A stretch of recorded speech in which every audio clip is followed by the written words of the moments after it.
give us immediate access in there, it's going to be null and void. This man spied on Iraq. I know nothing. All I know is I want to go down this road, and I'm being told I can't. Now he reveals the secret spies and videotapes that have wrapped the UN in controversy and scandal. I protest this, and I declare it as a violation of the modalities, and we will inform about it, then let us go this way. He was a UN arms inspector who now blames the CIA for the collapse of the world's first attempt to disarm Iraq. Iraq has weapons. They're not giving us the weapons. We go get the weapons. The objective was to get rid of Iraq's weapons of mass destruction, and in 1999, they are still there. Tonight's Panorama reports on the death of a dream, the plan by the United Nations to disarm Iraq of its weapons of mass destruction. 3 years ago, the United Nations Special Commission on Iraq, UNSCOM, charged with ridding Saddam Hussein of his lethal arsenal, became fatally compromised. It allowed itself to be infiltrated by a highly sophisticated Western spying operation, which so unbalanced its integrity and independence that today UNSCOM is dead in the water. More coming up with us here at WWDB. Thanks to the AM 860 listeners. I'll be with you later on with Susan. WWDB, what was your question for Scott? There is a major cover-up of the Iraq situation that were the truth. Former U.S. Marine Major Scott Ritter, now back in the U.S. and much in demand as a vocal critic of U.S. policy towards the disarming of Iraq. Well, I believe that this administration has been prosecuting a failed foreign policy towards Iraq. But he's now beginning to broaden that criticism into some extraordinary and specific allegations. They've tried a number of things, some overt, some covert. I think if the entire truth came out, all you would see is an extension of this failure. I don't think people would be shocked. Ritter says the CIA ran an unauthorized eavesdropping operation against the Iraqis from UNSCOM's office in Baghdad. He says the British and Americans hid behind the United Nations to run a spy headquarters in Bahrain. And that information collected by the spies was used by the British and the Americans to pinpoint targets in the Desert Fox airstrikes on Iraq. We turned it over to the United States, United Kingdom. They misused the information. The fact of the matter was that the United States was more interested in collecting intelligence information to pursue its overall objective to overthrow Saddam Hussein, and rather than to collect intelligence information for the purpose of uncovering Iraq's prescribed weapons.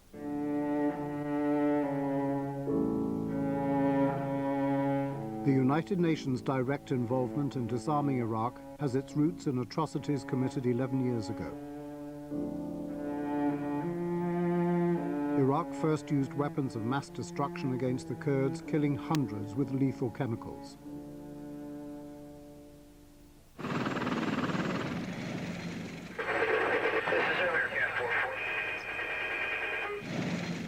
It was not until Iraq's invasion of Kuwait that the West finally responded with an Allied invasion, Desert Storm. At the end of the Gulf War, Iraq was ordered by the UN Security Council to accept UNSCOM, the United Nations Special Commission on Iraq, created with a mandate and instruction to disarm it of weapons of mass destruction. UNSCOM inspectors were authorized to go where they liked, to challenge and intrude, but not on behalf of any one member state's national interest. As a revolution in global disarmament procedures, it was a dream for the future. This was a way of disarming a brutal regime that was ready to use weapons of mass destruction, not only against its neighbors, but against its own people. To me, that was a great achievement. It gave us unprecedented access to a country where we had the right to go anywhere, to see anyone, to make any inquiry that we liked. It meant that these were truly on-site inspections, highly intrusive, highly robust inspections. But the Iraqis wanted no part of a disarmament regime that had been imposed upon them. So they lied, cheated and deceived from the beginning, pretending they had no real weapons of mass destruction left. 17 tons was imported by the Ministry of Health for medical appliances, for their purposes, and nothing to do with this factory. British-educated Dr. Taha, known as Toxic Taha. She knew the Iraqis were running a secret biological warfare program and helped hide this from the UN inspectors. This forced them to seek help from friendly national intelligence agencies to seek and destroy the banned weapons.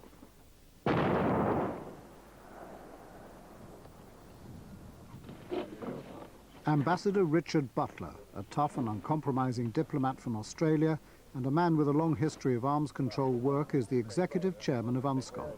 He runs the inspectors and is responsible for interpreting Security Council instructions. The moment Iraq decided not to comply, to deceive, to lie, to cheat, to dissemble, you're stuffed, aren't you? Because without intelligence, you're going to get nowhere. Well, you're absolutely right. It was clear that because of the wall of deceit, because of the degree to which Iraq had lied and sought to conceal, that we were then obliged to enter into the use of techniques that should not have been the case. UNSCOM is allowed to use intelligence agencies, but only to achieve its specific disarmament goals. It's forbidden by UN Charter to work in other ways with the agencies whose help it needs. Were you able to give UNSCOM inspectors hardware, access to that kind of material? Generally, whatever they asked for, we provided. That ranges everywhere from helicopters to airplanes to ground-penetrating radars to many different kinds of technical gadgets as well as information. And would that include, and it may not necessarily have come from your agency, but would that include eavesdropping and bugging equipment? Generally, as I say, whatever they requested, we provided. The Americans even gave when nothing was requested. They donated a special building named Gateway in neighboring Bahrain. Using eyewitness accounts, we've reconstructed the ground floor of what became an unofficial UNSCOM safe house. Here, inspectors met professional intelligence officers before and after assignments in Iraq. Although a valuable UNSCOM asset, Gateway had other intelligence functions which demand discretion rather than disclosure. I won't talk about Gateway. It's not something that I want to talk about in public. Just to contact with the... Colonel Terry Taylor was a chief inspector with UNSCOM until the Iraqis complained about his forthright and uncompromising inspection procedures. What is Gateway? Well, that was the place where teams gathered first. As a chief inspector, that's the first place you would meet all your team members. We had to do the briefings there so that, remember, the Iraqis were trying to listen to our future plans, and that was carried out in a secure building. The truth is that even back in New York at the UN's own headquarters, there was already a full-scale intelligence war between the Iraqis and UNSCOM. Their poorly secured rooms were penetrated by Iraqi counterintelligence officers. It became impossible to plan assignments inside the building. We couldn't work out our detailed plans for our forthcoming inspection in Iraq within the UN headquarters building because, in effect, it's penetrated. We went to a restaurant here in New York with the chief inspector, the deputy chief inspector, and the operations officer, just 3 people. For us, it was the safest and securest place to speak. The inspector's mission was to hit Baghdad University without warning. Intelligence reports had tipped them off that work was being done on a biological warfare program. One of the people that we wanted to see was a lecturer at Baghdad University in the pharmacology department. Once inside the university, and in order to catch his man, Colonel Taylor stationed himself strategically at the foot of the stairway and eventually saw a suspect coming down. I didn't have a picture, or I hadn't seen a photograph of the person, but I simply extended my hand and said, "Good morning, I'm Terry Taylor," and introduced myself, and he introduced himself, and I knew straight away I had the man, and he had the documents in his hand. The intelligence reports were good and led directly to the uncovering of an Iraqi lie. In fact, they'd been working on a deadly assassination agent called Ritter. I had to mainly look into all areas of that office, and this means underneath the carpets, behind the shelves, everything had to be moved and removed and looked at, and we found further documents on that kind of research. And documents relating to what? to research on a biological agent. Ricin. Ricin, yes. And we don't quite clearly... The developing relationship between UNSCOM and the CIA emerged on this raid. Two of Taylor's inspectors were experts in recovering information from computers. They wore blue berets, but who actually were they? I had a team with me who were called the computer exploitation team. They were experts at looking at computers and taking information off it. Were they professional intelligence officers? Well, I don't know their specific appointments, but they were skilled, and I would assume that they had training in that. They had a military background. Is that a yes? I assume that they were involved in intelligence activities in the United States. UNSCOM first learned about the sheer scale of Iraqi deception when this man, Hussein Kamal, Saddam's son-in-law, defected to Jordan. Kamal was a close confidant of Saddam and knew all about Iraq's secret biological warfare program. Papers found on his farm near Baghdad contained evidence of the long-suspected biological and chemical warfare programs, but they also revealed detail of how the Iraqis were successfully deceiving UNSCOM inspectors. It was a goldmine.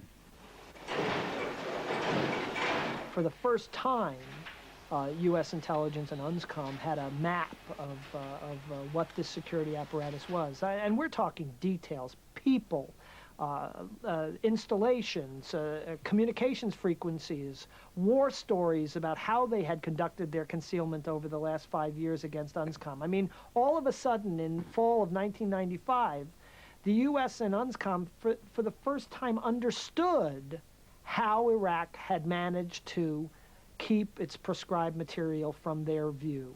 The defection of Hussein Kamal and his entourage, particularly the other people involved, provided insights into the security apparatus and the concealment apparatus that really transformed UNSCOM into its covert side. UNSCOM now realized it was working against the cream of Iraqi intelligence. Saddam's crack bodyguards in the SSO, the Special Security Organization, and a special Republican Guards unit. They were responsible not only for protecting Saddam, but also for hiding his weapons of mass destruction from the inspectors. They did this by shuffling the cards, in other words. Whenever the inspectors were getting close to finding something, they would be deliberately delayed while the material was whisked away.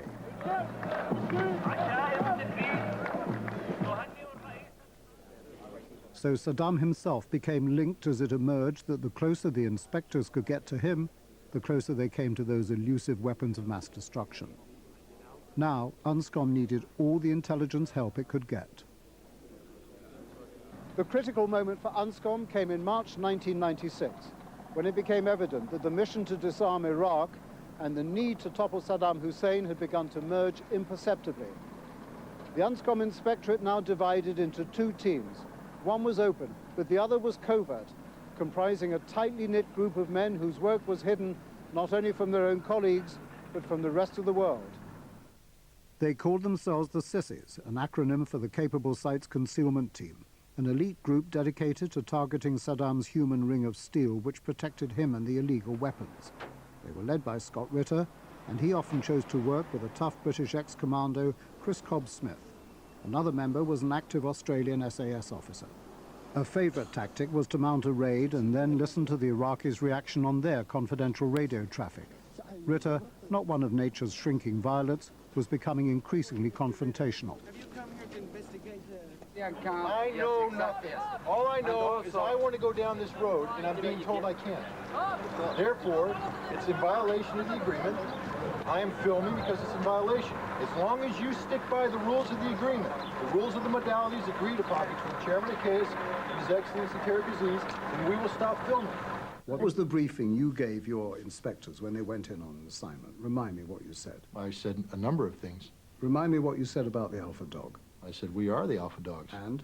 When we go in, we're in charge. And? If they growl, we growl louder. And? We will be in total respect of the dignity, sovereignty, and national security interest of Iraq. You've left out one clause, haven't you?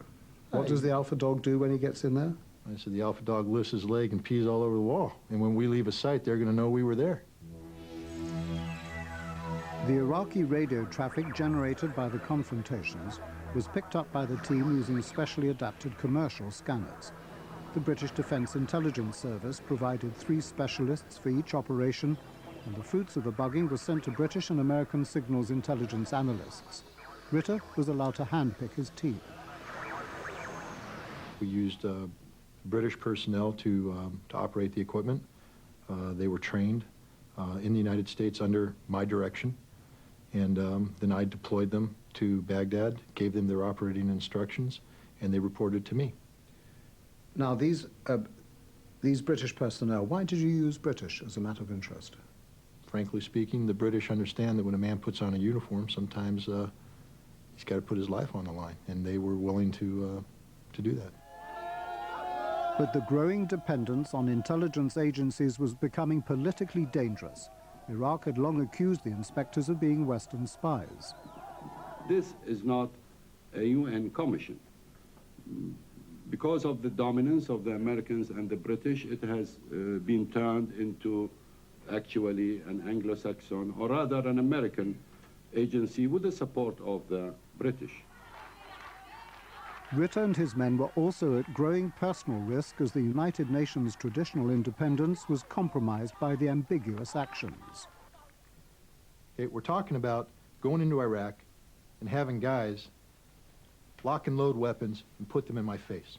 The only thing that prevents them from pulling that trigger is the fact at the end of the day, I'm an honest man. I'm doing the job given me by the Security Council. The second I pervert that, I've given them an excuse to kill me and every man on my team, and I'm chief inspector. That's not happening on my watch. Last year, Ambassador Richard Butler was so proud of his brave protege that he introduced him to the UN Secretary General himself. It was the high point of their relationship. Ritter now says even then Butler was already beginning to lose control of the intelligence operations around him. I made very clear that I know exactly what I authorized by way of accepting technological assistance from countries, including the United States. I know what I rejected, and I know that what we did was always designed to implement our disarmament mandate and follow no one else's agenda. But Ritter contradicts this. Last month, while on a visit to Philadelphia, he revealed to me tantalizing details of intelligence operations which did involve UNSCOM and himself, but over which his Australian chief may not always have been in full control. For example, Ritter travelled to London to meet the British MI6, the secret intelligence service, who were called in by their Romanian opposite numbers to help run a complex and daring operation in Bucharest. I would say it was a very intensive operation.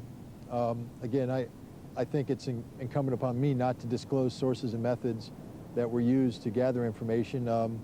It's up to governments to decide how and when that should get out. But I would say that if the story comes out, you'll find it was an extremely interesting, intensive operation, and one that was very successful.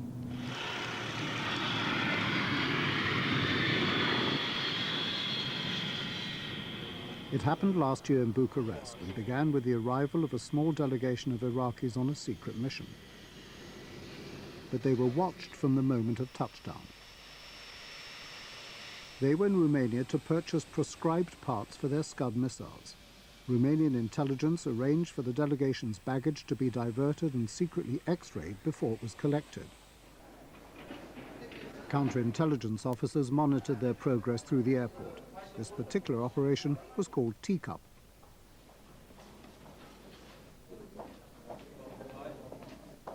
It was the visa applications by the Iraqis that had alerted the Romanians. They called in their friends from MI6 who supplied 4 officers. Ritter, in his UNSCOM role, came along to help out too. The delegation was followed from the airport to one of Bucharest's top hotels, where MI6 officers now became actively involved. The Iraqis' rooms had been carefully audio and video bugged. The Iraqis' interest in local culture didn't go unnoticed by the British.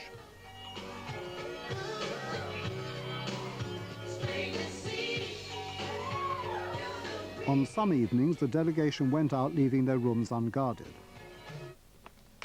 The MI6 team then took a closer look at the hand baggage. The Iraqis' mission was a clear breach of UN sanctions. Once again, the evening's diversions gave MI6 an opportunity for some old-fashioned intelligence gathering. Ritter was a guest of the local MI6 chief of station. The Iraqis left empty-handed, their mission exposed. But how much did the head of UNSCOM know about what was going on? Were intelligence operations carried out in third countries with your knowledge and approval? Were intelligence operations? Yes, by UNSCOM inspectors. I'm referring specifically, there's nothing conspiratorial about it, to Operation Teacup, which was conducted in Romania. I'm simply asking, because I don't know, whether there was authority, whether you gave authority for that operation, and whether that exceeded the UNSCOM mandate. No, nothing we did exceeded the mandate. Do you accept the operation took place, or Which operation? An operation in Romania involving Scott Ritter? I am aware of investigations that were conducted in Romania with respect to Iraq's attempts to continue to acquire illegal missile technology. I am aware of those. All right? And you agreed those operations? No, I said I'm aware of them. They were not conducted by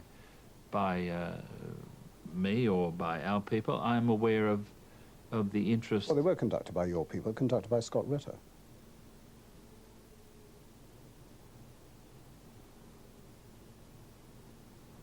Is that a fact?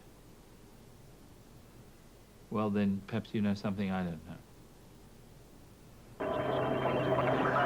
Later in 1998, a significant change took place in the UNSCOM intelligence gathering business, driven by Iraq's persistence in breaking its promises to cooperate with the inspectors.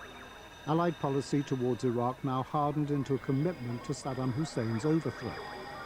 We are looking with the Americans now at ways in which we can bolster the opposition and improve the possibility of removing Saddam Hussein altogether.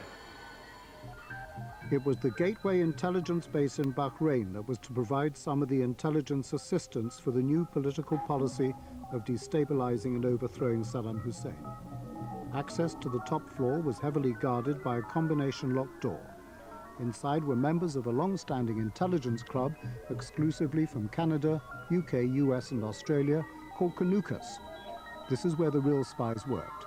The men in here answered not to the UN, but to their own governments. And what was on the first floor? We don't know. I never went up there. Why? Well, there was a lock on the door and one was never invited upstairs. Well, what do you think happened upstairs? I don't think at all. I mean, one can guess what happens upstairs. It's the communications center, it's where material is prepared, and you don't want any old inspector wandering around up there. I think UNSCOM opened a door to a covert world that was necessitated by Iraq's concealment and by its deceptions. That once it opened that door, it got into a lot of trouble and lost control of its access to Iraq. As the political temperature rose, UNSCOM was now increasingly used by Canucas members. Ritter says MI6 took advantage of the existence of the UNSCOM inspectorate to allow one of their officers to enter Iraq specifically to recruit and run 2 new Iraqi agents. I would say that the British did a tremendous job in terms of supporting the Special Commission and carried us through some very difficult times where we wouldn't have gotten through without their help. Now, it follows, surely, as night follows day, that whatever intelligence was gathered by the British, that they would also use it for their own national agenda if necessary. Absolutely. I mean, anybody would be naive or a fool to believe otherwise. By now, over and above the routine and authorized missions, there were many unexplained comings and goings here at the UNSCOM mission headquarters in the Canal Hotel in Baghdad. It did become clear to me throughout 1997 and 1998 that there were people associated with the mission who had functions which were not explained to the rest of us. Can you tell me more about that? What evidence do you have for that? What alerted you? Simply that people would travel in with us and travel out with us, but nobody ever explained quite what they were doing with the mission. What UNSCOM's secret team now offered the CIA, MI6 and Israeli military intelligence was the holy grail of espionage, the ability to place spies directly on target. In the trade they call it delivering ground truth. Perhaps it did help in the search for the missing weapons of mass destruction but it also allowed a select team of UNSCOM inspectors to pursue their own secret agenda, pinpointing the movements of the elusive Saddam Hussein. Now, that may well have been a popular move, but it was also a grave violation of the UN mandate. The fact of the matter is that you can have all the satellite photographs in the world, all the monitoring tapes, all of the information from human agents, but there's nothing like being on the ground. And UNSCOM had access on the ground, and everyone needed UNSCOM in order to do their bidding. I did see inspectors arriving and departing, and I had no clear idea of their function. And that's always sparks a good inspector's curiosity. And what about equipment? Well, I never saw every box that went in or out, but there were certain rooms where access was denied, yes. And why do you think access was denied? Because equipment and techniques were being used which were meant to be kept under wraps. By now, all the intelligence gathering was starting to pay off for the UNSCOM teams. The CIA, too, began to look enviously at what might be useful for America's own national agenda. So they called on their sister agency, the NSA, the National Security Agency, with eavesdrops all over the globe, and asked them to devise the ultimate bug. The chance to ride an electronic Trojan horse into Baghdad had become a temptation too far. The very concern that UNSCOM always had about opening up the door in Baghdad for eavesdropping was that somehow that eavesdropping would be used in an illegitimate way. And when push came to shove, that is exactly what happened. A full set of ultra-sophisticated eavesdropping equipment was crammed into one large safe and placed in Ritter's second-floor office in the Canal Hotel right inside Baghdad. What was in that safe? What was in that safe was basically taking the commercial grade equipment that UNSCOM had been using with British operators and packaging it up in a manner which required no operator assistance. It collected similar kinds of information, but on a full automatic basis. It was a huge new bugging system. I can't say it was a huge new bugging system. I can say that it was a system that was collecting data automatically. It was a bugging system. Yes? It was a bugging system. No, I can't. I can't get into the exact technical descriptions. It was collecting data. Using words that you're comfortable with, how would you describe it? What was its function? It was to collect data ostensibly of value to the Special Commission in an automatic mode. It was a bugging system. Why won't you say it? I'm not going to be the one who's going to characterize it. If somebody else wants to characterize it, they can feel free to.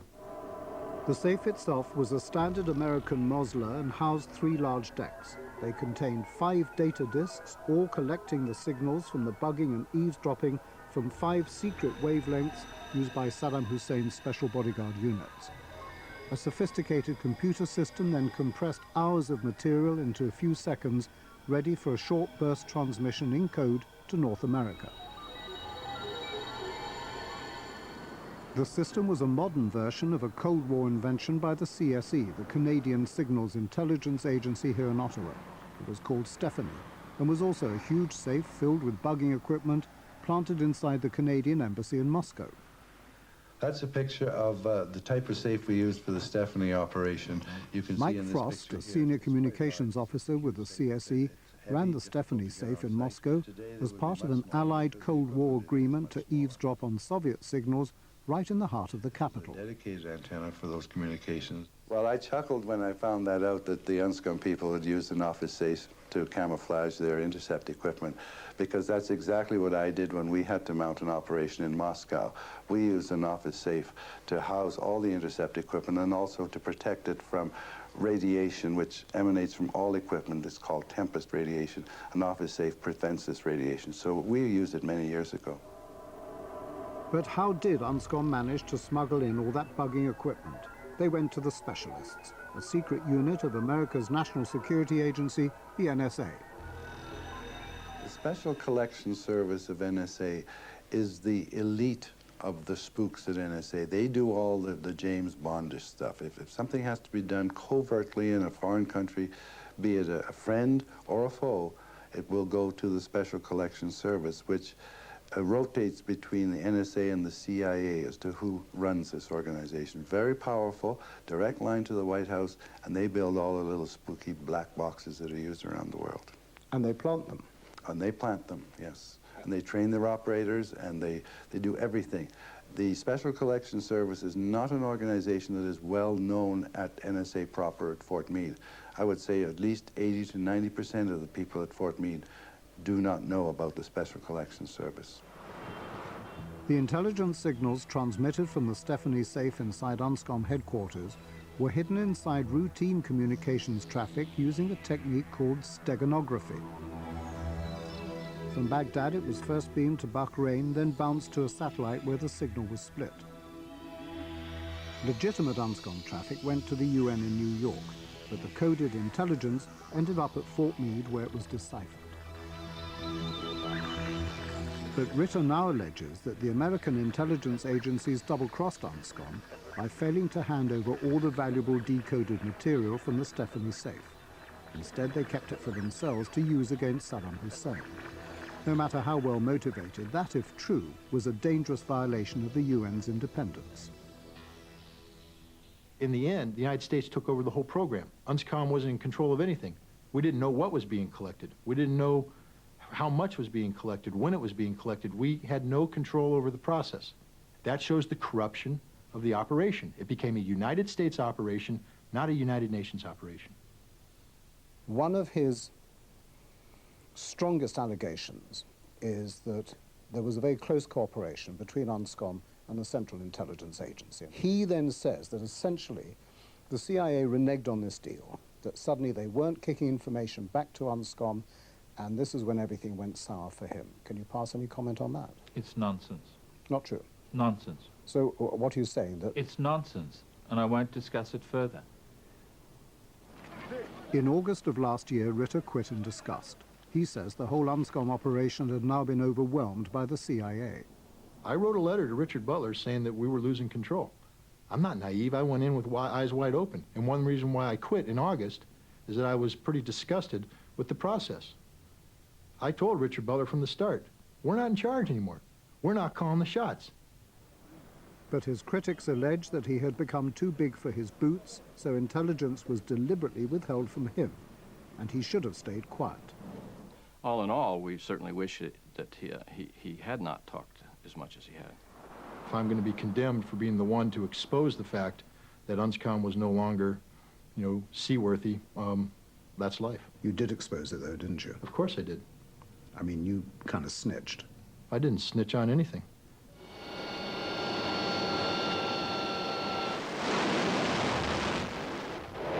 In December, following more Iraqi broken promises, America and Britain launched Desert Fox.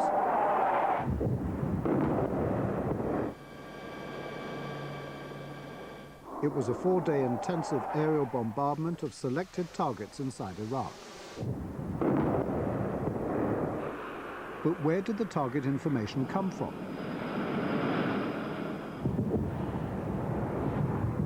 This headquarters is now rubble. It's claimed that some of the target information could only have come directly and illegitimately from the intelligence collected by UNSCOM inspectors in the Stephanie bugging safe in their Baghdad headquarters. When the United States military briefers put up a photograph that shows a Special Republican Guard barracks in Tikrit that no one knew about prior to discovery by my inspection team, and that the bombs hit the 2 locations in that site where the commanders sleep and the personal bodyguards of Saddam Hussein sleep, no one could have known that except people who had been in that site. That gives me strong feeling to believe that they used the information that I had gathered. Well, strong feeling is not necessarily a fact. Believe me, when you say fact, there was only one source of that information, and it was Scott Ritter's inspection team and the work carried out by my inspection teams. It's a very serious allegation, isn't it? Well, it is indeed. There's confirmation for this from a former American military intelligence officer and consultant to the UN. If you go now and look at the same area, William Arkin has advised the Secretary General's office on Iraqi affairs, and his views often reflect those of the UN hierarchy. And then in front of it is Ba'ath Party headquarters. The very facilities that the concealment team was most interested in, the ones that have been in the news for the 6 months or year prior to UNSCOM leaving Iraq, were the facilities that were bombed. Those facilities, many of which the United States didn't even know about in 1991, were only collected as a result of UNSCOM's access to Iraq. Have you got the target list? I have an authoritative version, yes. Is it secret? Oh, yeah. How did you get it? From sources in the Pentagon. Do you think it was ethically correct for information that was acquired by UNSCOM inspectors to be used for targeting in Desert Fox? That is not ethically correct, and it's not in accordance with the mandate that I and other inspectors signed, which is to protect the information we gain from our missions as only for the United Nations. Today, Butler's tough UNSCOM is down, if not quite out. The friendship between Butler and Ritter is on the floor, too. The bottom line is, I didn't kill UNSCOM. Richard Butler killed UNSCOM. The United States killed UNSCOM. A great deal has been written, much of it sponsored by Scott Ritter, about the intelligence relationship with UNSCOM, which he alleges became corrupt. Now, you're saying this is not the case. He is utterly wrong. But is he factually wrong in anything that he says? His judgments? Yes, he's very considerably factually wrong. And, I mean, I have to ask you, quite frankly, and maybe you don't want to run this on camera, but where are we going with this interview? I have told you 5 times now that this stuff is wrong. Right? It is wrong. The intelligence agencies have long since run for cover. Hopes for a new form of international arms control are dashed. Worse still, UNSCOM has failed to finish its job. We don't know the full story of the biological weapons program, and so there could still be, and I believe there certainly is, activities going on in Iraq now that we don't have inspectors there, which could result in Saddam Hussein reconstituting his weapons of mass destruction program. There is no system of inspections. There is no ongoing overflights of Iraq. There is no UNSCOM system. The reality is that we don't have to question the methods at all. I'm just saying, where's the result? The result is we are nowhere. A happy birthday for Saddam Hussein. In the end, the spying didn't destroy him, but the mission to disarm him.